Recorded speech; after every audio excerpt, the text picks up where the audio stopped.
Guys, and welcome back to another movie review. So, sorry, still have a lot of the congestion. So anyway, we're doing A Christmas Story 2.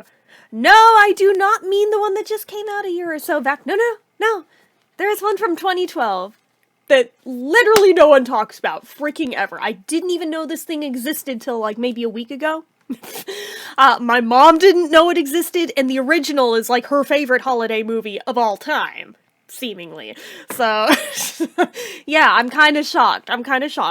I thought when I went looking for somewhere to watch the original one online, when I saw that pop up, I honestly thought it was that newer one, and that somebody had just mislabeled it, or made, like, their own cover for it. But, evidently, not the case. It is genuinely its own thing. I looked on IMDb, and, oh yeah, this is totally a whole different movie. Whole different cast. None of the original cast are in this one. And I thought, oh, this sounds like it's gonna be an epic shit show. This is gonna be so bad. Given the fact that it's been out since 2012 and no one ever mentions it, to the point where, again, I didn't know it existed even. And you remember, I am that person who seemingly has, like, a sick fascination with trying to, like, see the absolute worst, shittiest, crappiest movies ever made. I don't know why. I want to see, like, the worst of the worst, but every time I think I have found one, something else blows me away with just how awful it is, and I'm pretty much at the point where I'm like, there is no worst one, is there? No, I always find something that tops the last one that I thought was the worst, but I still have this weird game with myself of trying to find the worst. But anyway, totally thought this was gonna potentially be up for that title. I was surprised when I watched it that actually this isn't that bad. It doesn't hold a candle to the original, alright? We're just gonna put that out of our mind. But as far as sequels go, I didn't hate it. Surprisingly, I didn't hate it.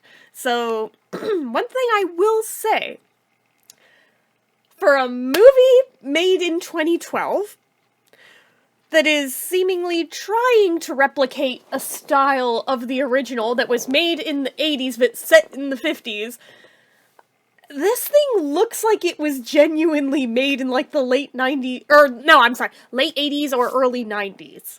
It's got that vibe to it, it has that look to it, to the point where I was double checking, like, this was 2012, right? This wasn't like 1993, no? What the hell? I don't know if it's just that low budget or if this was an intentional move, but if that was what they were going for on purpose, I will give credit where credit is due, that they nailed that. They nailed that, and I guess it would be a nod to the original. And there are nods throughout it to the original. Naturally, that, you know, it'd be weird if it didn't. But, anywho. So this one is supposed to take place several years after the original. It's supposed to be when Ralphie's about to turn 16. He wants a car for Christmas, unsurprisingly.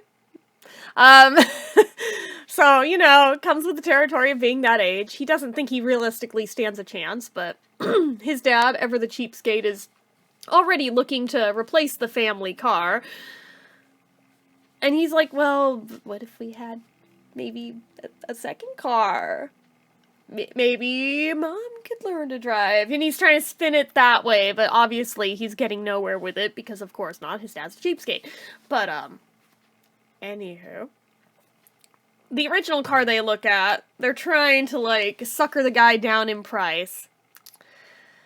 But then he discovers this old car that is, like, covered in a sheet, in a shed, covered in dirt, dust, whatever. But he still thinks it's, like, the most beautiful car he's ever seen, regardless. And thinks he could probably get it for a steal, and da-da-da-da-da-da-da. He's, like, dreaming of this car. This is the car he wants. Alright, fine. His little brother, by the way, is now a bit older, and he is, like, super into, I think, Buck Rogers now, if I got that correct. The one that's, like, the spaceman? Yeah. So, okay, that's kind of cute, seeing that as, like, he has his own running theme the way that Ralphie had his running theme at about the same age, because now he's about the age that Ralphie was in the last one. Don't ask me how that lines up, given it... The age for Ralphie from point A to point B seems much larger than the age from point A to point B with the little brother. We're not supposed to be thinking that hard about it, clearly, but it is what it is. It is what it is. Now, the guy they cast is Ralphie in this. Alright, he's kind of believable. He's kind of believable that he looks like he could be an older Ralphie. Everyone else in this, fuck no. They seemingly did not care at all about getting anyone believable as any of these people. That was the only one.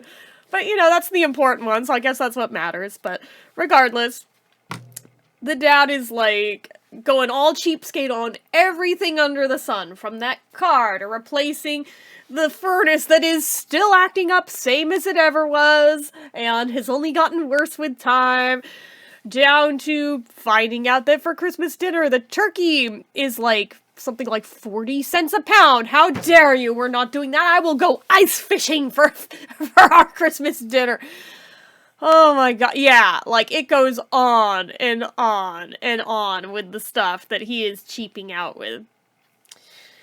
Regardless, Ralphie's hanging out with his friends. He's telling them about this car that he is, like, dreaming of, and he's describing it, and, was it green by any chance? Yeah, why? Turn around. Yeah, they are now rolling it onto the ramp. It's like the car of the day.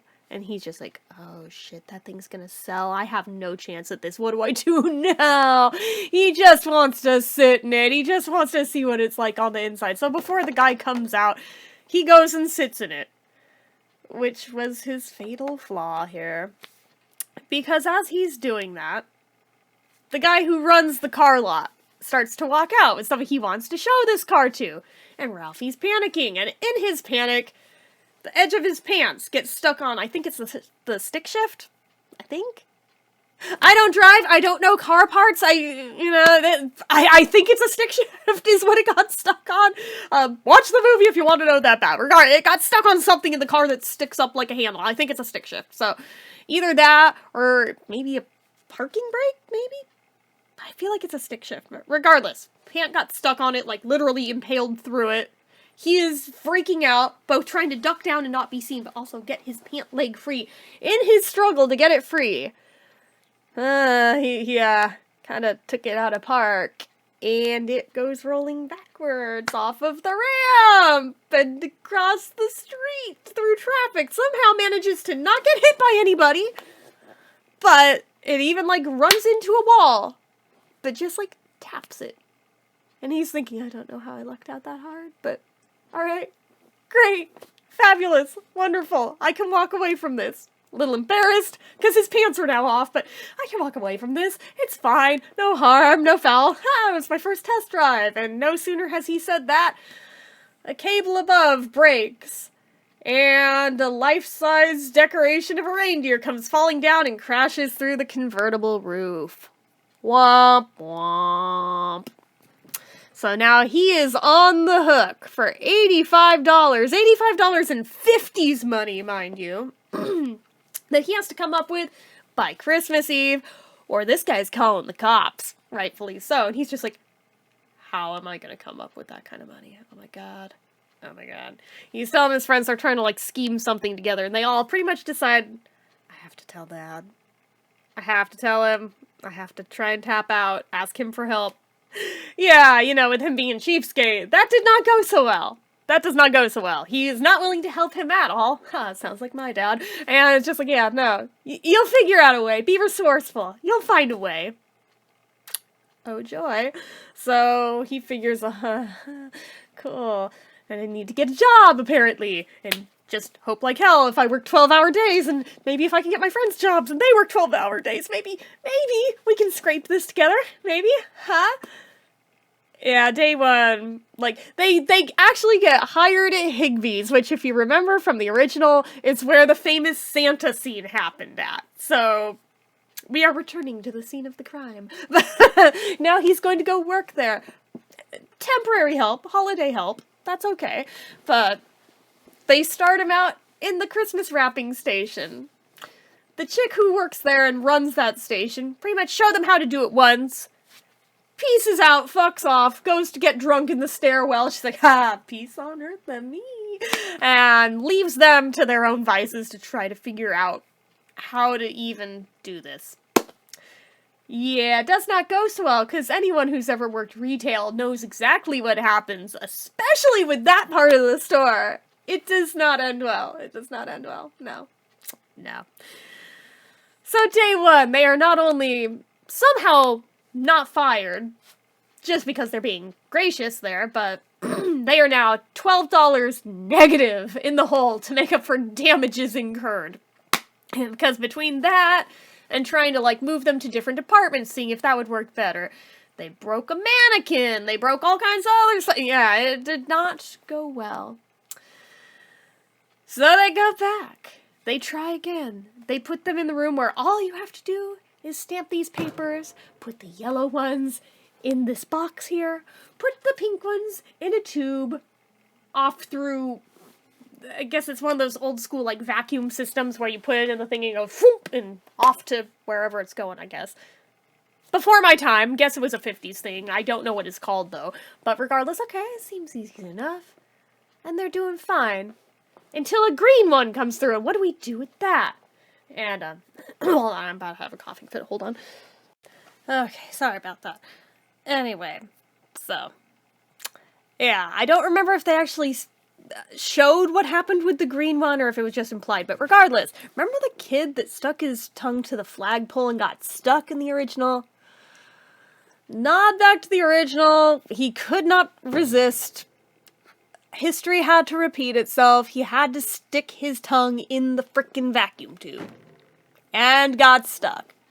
Because of course he did. Because we all know what it's referencing. Anyway. They managed to pry him off the damn thing just at the same time that the boss comes in and says they have a situation. With Santa. They've lost all their elves. So, come with me, basically. You're gonna be the new elves.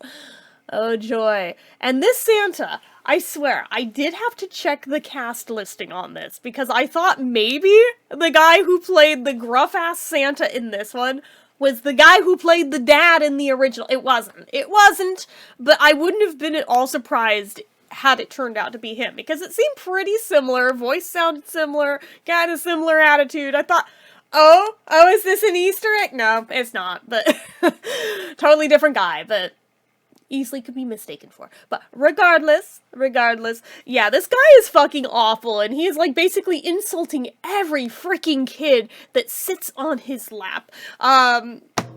Anyway, it's so bad. It's so bad, and one in particular, the one that just freaking breaks Ralphie to the point where there's a shitstorm a brewing. There's a little homeless kid that comes through, and he's initially shy around Santa and can't bring himself to ask for something, but he asks for a tire. A tire, of all things.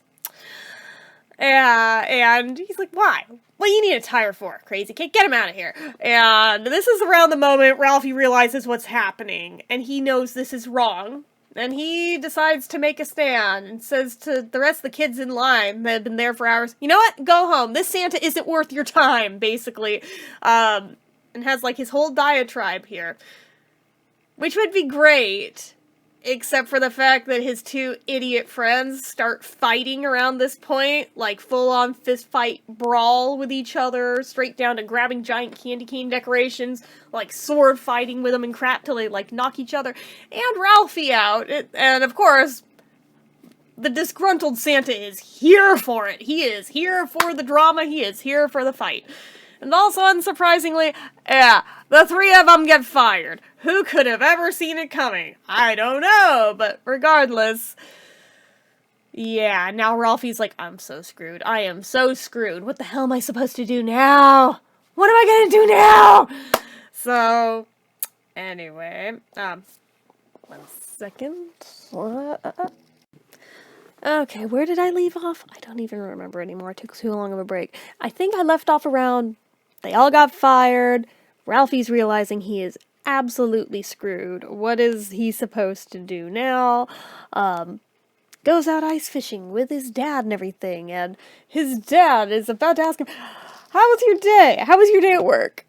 And he's gonna tell him, but the dad cuts him off and starts talking about how proud he is of him and how it's so strange thinking just seemed like yesterday that I was watching your mom change your diapers and now I'm asking you about your day at work. I'm so proud of you, son, and da-da-da-da-da-da. And he's just like, fuck, I can't talk to him about this. Oh no, I can't own up that I've been fired. So basically his dad is like giving him fatherly advice. It's like the first time in Ralphie's life that it seems like his dad is actually proud of him. So he's just like, oh god. But as he's giving him all these cliche advice devices, essentially, one of them clicks in Ralphie's head. And even the dad's like, I don't even know what that one means. Ralphie's quiet for a minute. I do, though. I understand that. He's like, oh, well, good. I'm glad you do, anyway. But yeah, so the next day, he goes back to Higby's and tries to plead for his job back. And of course, the boss was trying to call security. He's like, wait, no, it's just me. Hardly even knew those other two guys. Just me. I'm a stubborn son of a bitch, just like my old man. And I need this job. I will be an exemplary employee. This, that, the other. I will do anything you ask. Anything at all. There will be no more mishaps. Alright, fine. It is Christmas and I'm a softie, so fine. One more chance. You don't mind working outside, do you? No, anything. Yeah, the job outside entails him dressing up as a reindeer. Bells and all. Totally humiliating stuff. But as he is out there, he sees the girl that he has had a crush on the entire movie because, teenage Ralphie. And he's just like, oh no, I can't be seen like this. Oh no, it'll all be over. Nothing in life will be worth it if she sees this. Meanwhile, as he's freaking out, he knocks over the Salvation Army bucket, and he's trying to collect up all the cash, and somebody steals one of the, I don't know if it's like a $5 bill or what it is, but he takes off with it. Ralphie goes after him, asking for that money back, 'cause it's for charity. You can't just take that. And the guy's like, don't know what you're talking about. Just like, no, like, really, you have to give that back. And are you calling me a liar? Yeah, basically, he gets punched, but the dude ends up giving the money back after knocking him to the ground, knocking the wind out of him. And everyone in the vicinity who saw that is all circled around him, including the girl, and he's thinking, oh, she just witnessed all of this. Oh, my life is over. But yeah, so does that. Next thing we know, he's counting up all the money that he's earned, that the friends earned, collectively, all money they've been able to scrape together from anything, and he is like $1 short. And he's realizing he's fucked. What's gonna happen? I'm going to go to jail for $1. For $1. And of course, this is around the point where anyone watching this is probably already figuring out exactly how this movie is gonna go. It's pretty predictable in that regard of how it's all gonna end up. But regardless, yeah, so one of the friends all of a sudden is playing with something in his pocket. They're like, what do you have there? Oh, this? My lucky dollar? Oh, I can't give you my lucky dollar. Are you kidding right now? Oh, my grandpa gave me this, though. And it's sentimental. I mean, if I give this away, my whole life will fall apart. And he has this whole sob story. Ralphie's falling for it like a sucker. The other friend's like, wait a minute. What year did he give you that? I've never seen that before. 2 weeks ago. Yeah, they pummel him to the ground. They take it. Ralphie takes off with the money. He's gonna go pay down his debt, make everything okay. And as he's on the way, he sees the kid who had asked for the tire in an alley with his dad, just trying to survive in there. And he's realizing, oh my god. Oh.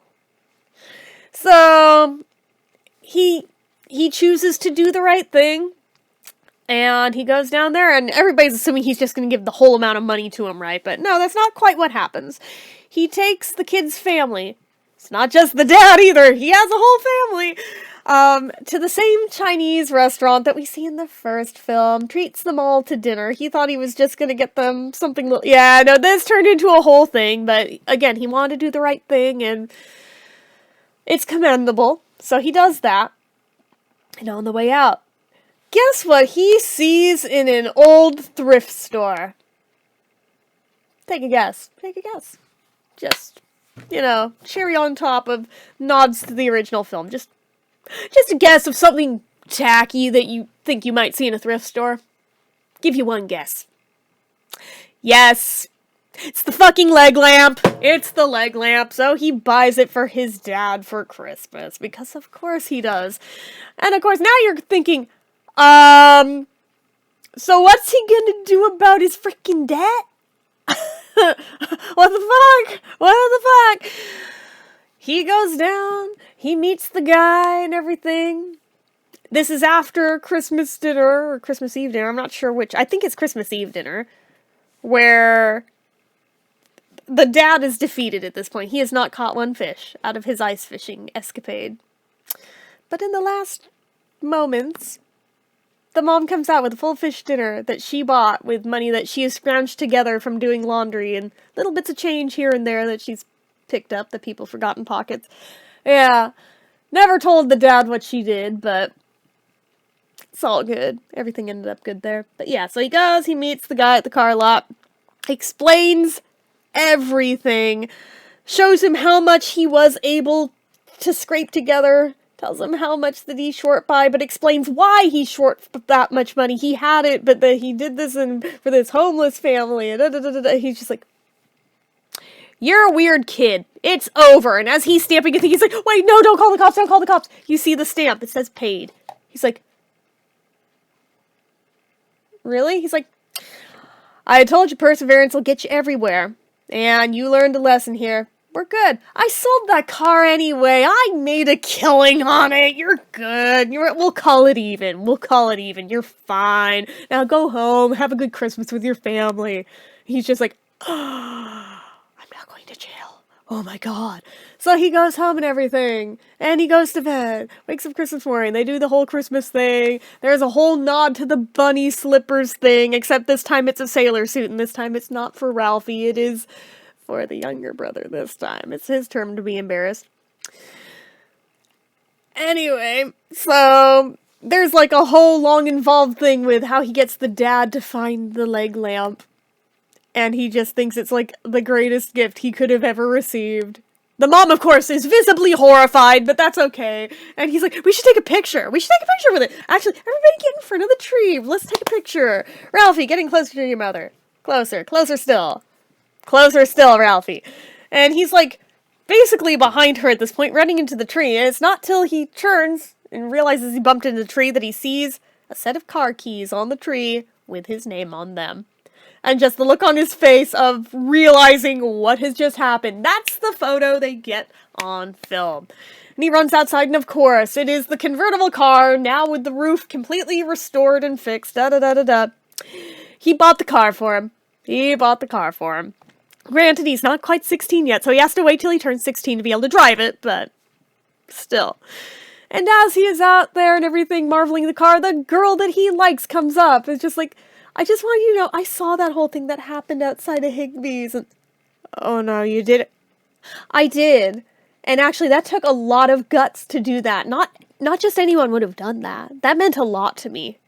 It's just like, of course, now he's like, oh my god. But what about you and, that big guy? Oh, we broke up. We went our separate ways. And he's realizing, I have a shot with her! And she's admiring the car now after giving him a fruitcake, saying how she's baked a million of these things. It's just nice to be outside now.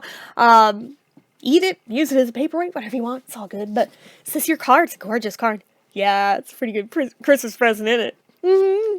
And he's looking in the window, sees the dad looking out there. He's kind of trying to gesture, can I just once? And the dad's like, just once around the block.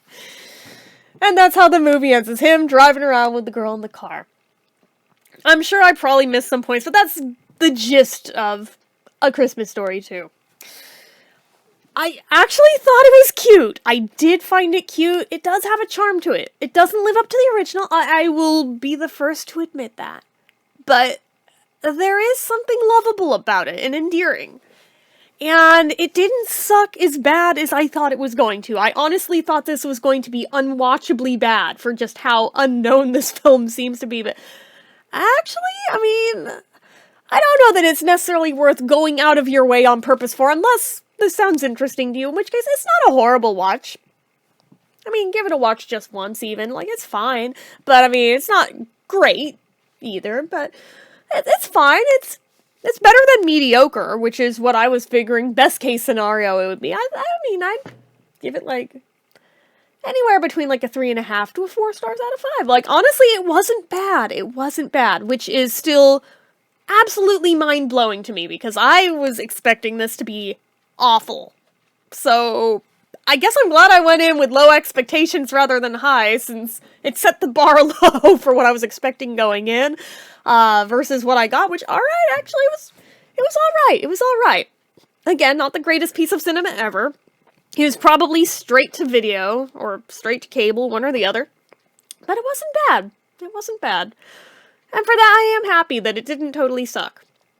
So I might actually end up having to watch it a second time, because now that I've seen it, I'm like, I kind of want to show it to my mom just to see how she'd react to it, given how much she loves the original and how much she liked the other newer one that came after it.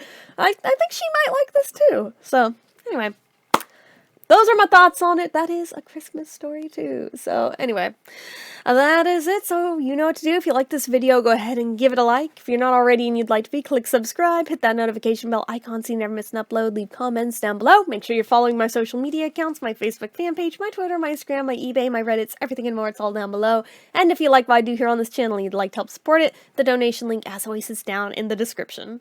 Anyway, guys, till next time, see ya.